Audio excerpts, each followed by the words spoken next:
Hello friends, welcome to my channel. তো আজকে আমরা কথা বলবো অরো মে কাহা দম থা সিনেমাটা নিয়ে, যেটা মানে লিড করেছে অজয় দেবগন এবং টাব্বু, এবং ডিরেক্ট করেছে নীরজ পান্ডে।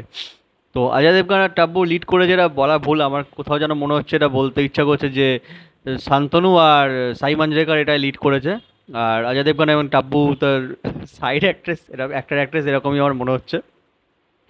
তো সত্যি কথা বলতে কি, সিনেমাটা ট্রেলারটা দেখার পর আমার মনে হয়েছিল যে যেহেতু ডিরেক্টর নীরজ পান্ডে, তো কিছু না কিছু এমন একটা এলিমেন্ট থাকবে বা সিনেমাটা ভালো হবে, একটা বিশ্বাস ছিল, ট্রাস্ট ছিল, ঠিক আছে। কিন্তু সিনেমাটা ইটসেলফ মানে ভালো লাগলো না। এই সিনেমাটা যদি আজ থেকে প্রায় 15-20 বছর আগে হতো, তাহলে বলতাম সিনেমাটা কিন্তু খুব ভালো একটা সিনেমা, ঠিক আছে, তখনকার দিনে এই ধরনের সিনেমা চলতো। কিন্তু আজকে সময় পাল্টেছে, ঠিক আছে, সেই সময়ের সাথে সাথে এই সিনেমাটার একটু চেঞ্জ করা উচিত ছিল, যেটা হয়নি। সিনেমাটা প্রায় 2.5 ঘন্টার সিনেমা, 2 ঘন্টা 25 মিনিট কি 23 মিনিট এরকম একটা সিনেমা, ঠিক আছে। এবং এতটা সময় ধরে এটাকে বসিয়ে রেখে যে দেখতে হয়েছে, সেটাই অনেক মানে বিরক্তিজনক। এটা একটা মানে সিনেমাটায় একই ধরনের ঘটনা রিপিটেন্স মানে হয়েই যাচ্ছে, হয়েই যাচ্ছে, হয়েই যাচ্ছে। একটা ঘটনা যে তারা ছোটবেলায় তাদের আর কি প্রেম ভালোবাসা ছিল, এবং কোনো এক কারণবশত অজয় দেবগানকে জেলে যেতে হচ্ছে, এবং সেটা কী কারণ, সেটা মানে খুব মানে নর্মাল টুইস্ট, এটা কোনো টুইস্ট বলে আমি মনে করি না, ঠিক আছে। আজকের দিনে দাঁড়িয়ে এটা কোনো টুইস্ট নয়, এটা যে কোনো মানুষই প্রেডিক্ট করেই নেবে, কারণ এত থ্রিলার সিনেমা হচ্ছে। তো এটা যে কোনো মানুষই ধরে নেবে, ঠিক আছে, যে ইভেন সম্ভবত আমি ট্রেলার রিভিউ যখন করেছিলাম তখনও আমি বলে দিয়েছিলাম এটা, যে এরকমই কিছু একটা হতে চলেছে। বাট আমি সামাও নীরজ পান্ডে যেহেতু ডিরেক্টর, আমি এক্সপেক্ট করেছিলাম যে একটু বেশি কিছু হবে। তো সেটা হয় না, যাই হোক না কেন, কিন্তু সিনেমাটায় মানে কি বলবো, ঘটনা রিপিটেন্স যেন মনে হয় একই সিনগুলোকে বারবার বারবার করে বসিয়ে দিয়েছে, আর এক একটা সিনের ডিউরেশন মানে সেই কতটা লম্বা লম্বা টাইম ধরে হচ্ছে। ডেফিনেটলি কিছু কিছু সিন কিন্তু খুব ভালো আছে, অজয় দেবগন আর টাব্বুর পারফরমেন্স খুব ভালো, প্রত্যেকের পারফরমেন্স নিয়ে কোনো কথা হবে না, পারফরমেন্স এখানে প্রত্যেকের ভালো, প্রত্যেকের। সেটা সাইমন জায়গা হতে পারে, তারপর হচ্ছে শান্তনু হতে পারে, অজয় দেবগন টাব্বু দুজনে হতে পারে, এদের কেমিস্ট্রি খুব সুন্দর।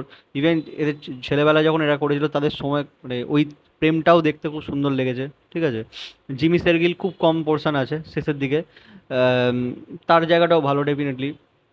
ক্যারেক্টার মানে এখানে প্রত্যেকটা ক্যারেক্টারের পারফরমেন্স নিয়ে কোনো কথা হবে না। অজয় দেবগন আর টাব্বু যখন ডায়লগ ডেলিভারি হচ্ছে, তাদের এত বছর পর যখন দেখা হচ্ছে, ঠিক আছে, তাদের মধ্যেকার একটা কি বলবো, সেই প্রেম যে যে ব্যাপারটা, সেটা এত সুন্দরভাবে মানে ফুটছে না তাদের ডায়লগের মাধ্যমে, তাদের চোখের এক্সপ্রেশনের মাধ্যমে, খুব সুন্দর লাগছে। মানে ইভেন ক্লাইম্যাক্সের শেষের দিকেও যখন লাস্টে অজয় দেবগন চলে যাচ্ছে, তখনও ওই সিনের প্রত্যেকটা ডায়লগ ডেলিভারি বা সিনগুলো খুব সুন্দর, মানে ভালো লাগবে, হার্ট টাচিং। কিন্তু প্রবলেমটা এটাই হচ্ছে, এত স্লো সিনেমাটা, মানে এক একটা ঘটনা সেই হয়ে যাচ্ছে, মানে খুব মানে বিরক্ত লাগবে একটা। এইটা সিনেমাটা যদি মোটামুটি 1 ঘন্টা 50 মিনিটের একটা সিনেমা হতো, তাহলে তবু একটু বলতাম যে তবু ঠিক আছে, মানে ঠিকের মধ্যে। কিন্তু এটা এত বড় সিনেমা হয়ে যায় না, এত বড় সিনেমা হওয়ার কোনো মানে হয় না। সিনেমাটাকে অনেক ট্রিম করা যেতে পারতো, যেটাকে করা হয়নি। আর ব্যাকগ্রাউন্ড মিউজিক মোটের ওপর খারাপ না, ভালোই ব্যাকগ্রাউন্ড মিউজিকের কাজ, খুব একটা খারাপ লাগবে না এখানে। মিউজিক যেটা হয় যে গানটাও খারাপ লাগবে না, গানের মানে খুব আউটস্ট্যান্ডিং না হলেও গান ডেফিনেটলি ভালোই লাগবে। যখন যখন গানগুলো বেজে উঠছে, যখন আসছে দেখা হচ্ছে, ওই সময় যখন গানটা হচ্ছে। এবং একটা সিন আমার একটা জায়গায় খুব ভালো লেগেছে, সেটা জানি না অনেকে বলবে কি বলবে না, ম্যাক্সিমাম অজয় দেবগন আর টাব্বুর যখন দেখা হয়, যে অজয় দেবগন ব্লু কালারের একটা শার্ট পরেছিল এবং তাবু পিঙ্ক কালার, এদের এই কালার কম্বিনেশনটা না, কালার কন্ট্রাস্ট খুব সুন্দর লাগছিল। মানে খুব মানে ভালো আই সুদিং লাগছিল, যে জামার কালার আর দুজনের জামার কালারগুলো না এত ব্যালেন্সিং লাগছিল। মানে ওটা খুব ভালো লাগছিল, জানি না কে কস্টিউম ডিজাইন করেছে বা কার চয়েস ছিল এটা। এটা কিন্তু আমার খুব ভালো লেগেছে এই জায়গাটা, এটাও আমার খুব ভালো লেগেছে। আর সিনেমাটা চলবে না, আই থিঙ্ক একদমই চলবে না, কারণ এত বোরিং সিনেমা আজকের দিনে কেউ দেখবে না। এটা 15 বছর আগে হলে লোকে দেখতো, বাট যাই হোক না, কারণ নীরজ পান্ডে তার জোনের বাইরে বেরিয়ে একটা সিনেমা করেছে। তো তাকে আমি খুব বড় দোষ তো দেবো না, কিন্তু আমার মনে হয় না এই ধরনের সিনেমা, এই কারণে হয়তো প্রমোটও করা হয়নি সিনেমাটা নিয়ে খুব একটা, যে এরা জানি ভালো করে যে এই সিনেমাটা চলবে না।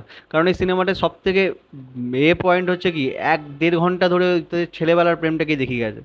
এখন অজয় দেবগন টাব্বু এত বড় সুপারস্টার, তাদেরকে তুমি কম স্পেস দিয়ে এখন যদি তার ছেলেবেলাকে দেখিয়ে যাও, তাহলে ডেফিনেটলি এটা ছেলে খেলাই হয়ে যাচ্ছে না সিনেমাটাকে নিয়ে।